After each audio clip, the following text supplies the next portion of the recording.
Moore have mutually agreed to seek a trade for the veteran cornerback as Moore is entering the last year of his contract.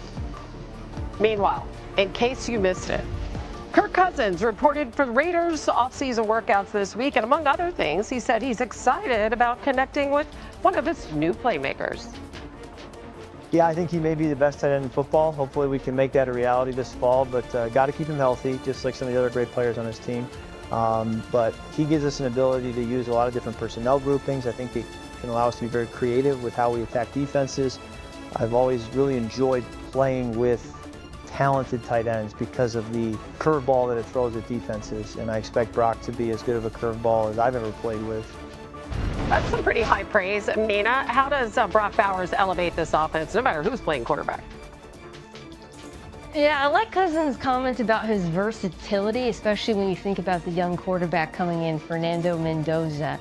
He loves to throw the football outside the numbers. He's very good at it. Was asked to do a lot at Indiana. And Bowers, despite being a tight end, does wide a decent amount. About 100 snaps out there last year, despite missing a lot of games due to injuries. I would look for that to actually increase and for the Raiders to isolate him on the backside as a receiving option for Mendoza, because I do think that pairing could be very helpful for the quarterback. Meanwhile, in case you missed it, as the Giants started their offseason workouts this week, their new offensive coordinator, Matt Nagy, talked about what year two could look like for Jackson Dart. The one thing I love about Jackson is Jackson wants to be the best. He really does. And so when you have that, that's half the battle. He wants to be the best. He wants to be, coached hard, have that discipline, and work on his footwork, his timing, and his connection with teammates. So we're going to do that. It's our job as coaches to be able to show him, these clips and get to training camp and get to the games and then win and be able to keep finding areas where he's doing things well, but then he can also grow. Bill, how can Nagy maximize his strengths and also keep him safe? Yeah, well, he also said Jackson Dart is not Patrick Mahomes, which was sad news for Giants fans to hear. But they do have something in common. They do both run the football really efficiently. Jackson Dart had the best success rate of any quarterback in football when he ran by more than 5 percentage points last season. And playing off that is going to be a strength. They have to be selective about when they use him and how frequently they use him in the quarterback run game. But if you can create quick game opportunities by manipulating linebackers, if you can scramble and create stuff off of scramble drills, that's opportunities for quarterbacks to hit big plays that are created strictly by their ability to run the football. So you have to really balance that difference between using Jackson Dart too often and using the threat of Jackson Dart to get the most out of him as a passer. Yeah, and he's got a Notre Dame running back Jeremiah Love is one of the most interesting and perhaps most talented players in the entire draft. Maybe even the most talented player. But he also plays a position that is not seen as valuable or is more context dependent. So where he goes in the draft, to me, is a fascinating question. If it was based on talent alone, undeniably it would go top 3. But it's not. And it sometimes is hard to figure out what the best destination is for Jeremiah Love. I'm excited to talk about that today. I am also very excited to talk about that today and the story with you alongside the brain trust here. We have Bill, we have Mina, we have Kevin. We are getting smarter today, and we also, all of us, we love love. It is hard to argue who has been the most valuable offensive player in college over the last 2 seasons, and it is indeed the guy that Mina was talking about, Notre Dame's Jeremiah Love. Top 2 in FBS in scrimmage yards and touchdowns. He broke Jerome Bettis' touchdown record, which had stood since 1991. He's been so good, he's gotten the attention of one Saquon Barkley. I'm a big fan. Yeah. I'm a really big fan. I think he's a heck of a player. I think has a great chance of going very high in the draft. But whoever gets that guy, again, a guy who is versatile, like can do it all back. He can block, he can run in between tackles, outside tackles, he can catch the ball. 2 years ago in the playoffs against Penn State, he had a run like in the goal line, and just I don't know how he got into the end zone, and he found a way to get in the end zone. And from there, I knew he was going to be a great back, and super excited for him and wish him nothing but the best. So cool to hear Saquon say that, Bill. Saquon, the last running back drafted in the top 5. Which team do you think? Because Mina said, it is fascinating. He should probably go to a team that is built to maximize his talents. What do you think is a good fit? could say Washington, a team maybe Saquon Barkley does not want to see Jeremiah Love go to in the division. But the Commanders already have the infrastructure for a back to succeed. They have an established, very solid offensive line led by their star left tackle, Laramie Tunsil. They were effective running the football each of the last 2 seasons with more lesser backs or replacement level backs in the backfield.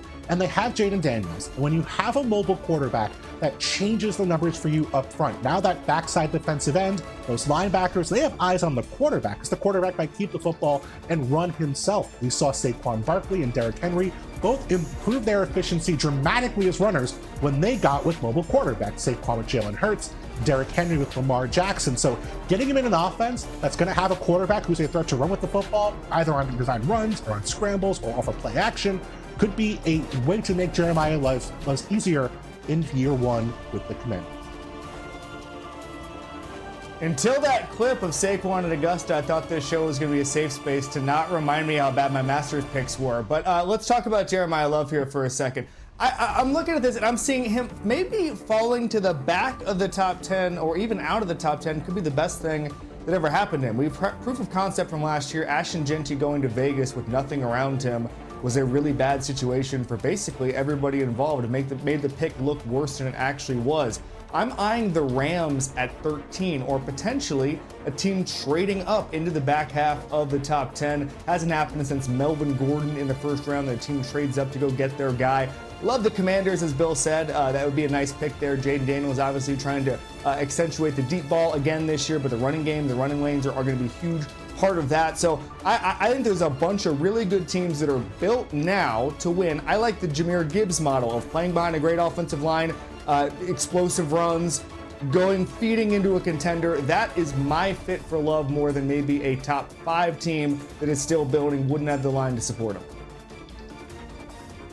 My favorite destination, which is not in the top 10, would be Minnesota with pick 18, because I do think they have the infrastructure. And now with Kyler Murray likely as their starting quarterback, the timeline for a superstar running back. You already have your receivers. The offensive line, when healthy, is good enough. And Love, to me, would take a run game that did improve some last year to the next level. But that's not going to happen. He's not going to be there at 18. So inside the top 10, I'm going to concur with Bill. I think the Washington Commanders make the most sense, given the fact that their offensive line is in decent shape. You have Terry McLaurin. For me, it would be hard to turn down Carnell Tate if he's available to them because they do need another receiver, and I think he pairs so well with McLaurin. But I also think the Cleveland Browns at 6 are a very strong candidate to take Tate. And so if Commanders were in that spot with Love as an option for them, I would definitely consider it, but it would also have to go up against, one of the top 3 edge rushers if that was an option as well.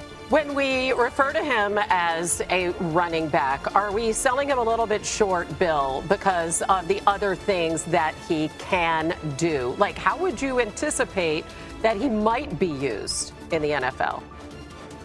Yeah, the receiving stuff matters here. And we've seen great offenses really incorporate their running backs into the receiving game in special ways. I go back to Sean Payton with the Saints and Alvin Kamara, with Kyle Shanahan and Christian McCaffrey, and really Sean McVay last year with Kylan Williams. When they needed a big play, they went to the running back choice concept. They got the running back out in the backfield, isolated against a linebacker or a safety one-on-one, let him pick his side of the field wherever he wanted to go. And that was the spot they went to on 3rd downs and 4th downs over and over and over again, even given all the talent they had elsewhere in that offense. So I do think it's going to be incumbent on the new Commanders staff to get the most out of him. But we know he could be a very special player, both as a runner and as a receiver. Yeah, he also had the 5th most missed tackles in the last 2 seasons. So just, put that into the equation. Again, that's one of the great questions. We also have some tremendous wide receivers in this draft. So let's go through that. Matt Miller has locked in his rankings ahead of the NFL draft. These are his top 5 wide receivers.